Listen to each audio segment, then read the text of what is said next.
1/8.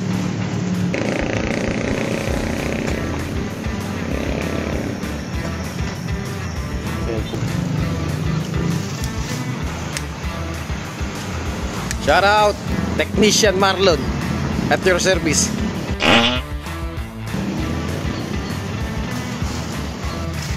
Ito naman pogi na to. Lineman Michael naman yan. Lalagay po tayo ng 1/8 dito sa lugar na to para magkaroon ng internet ang gawin na yan. Ayan. Idudugtong po natin to yung 1/8 na yan doon sa pinalatang kanina na wire. Idudugtong natin sa wire na yan. Ayan, ang 8. Ayan.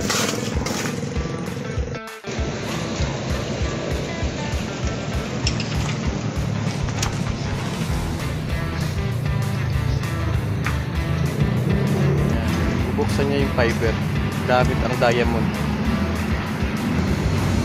Diyan ka na pala nag-biyak na. Pag binuksan yun, ayan yung lalabas yung 8/4 niya.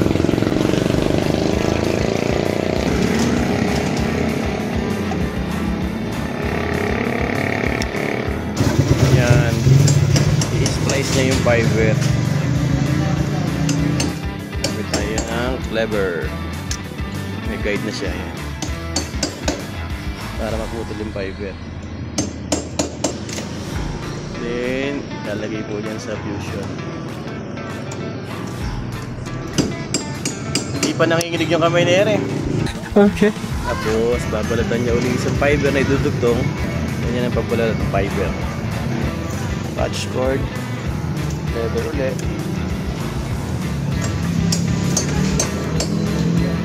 Then, dudugtong po natin dito yan.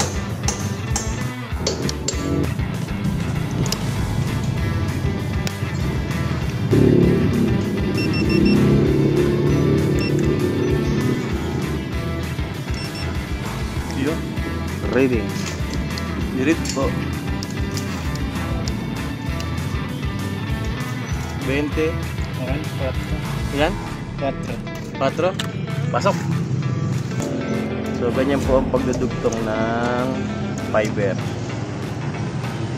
using fusion. Yan.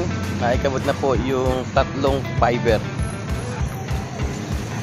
Dugtong na. Yan.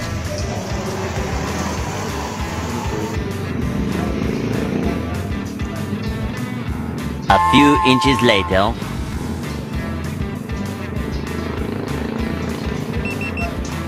Yun, tumunog na. Dugtong na po natin yung 3 fiber. Color white, red, and black.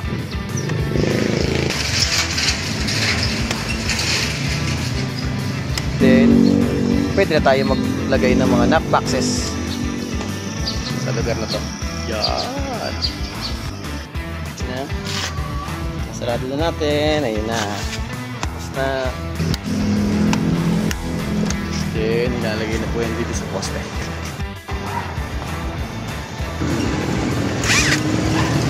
Yan. Ilalagay na po niya dyan sa poste.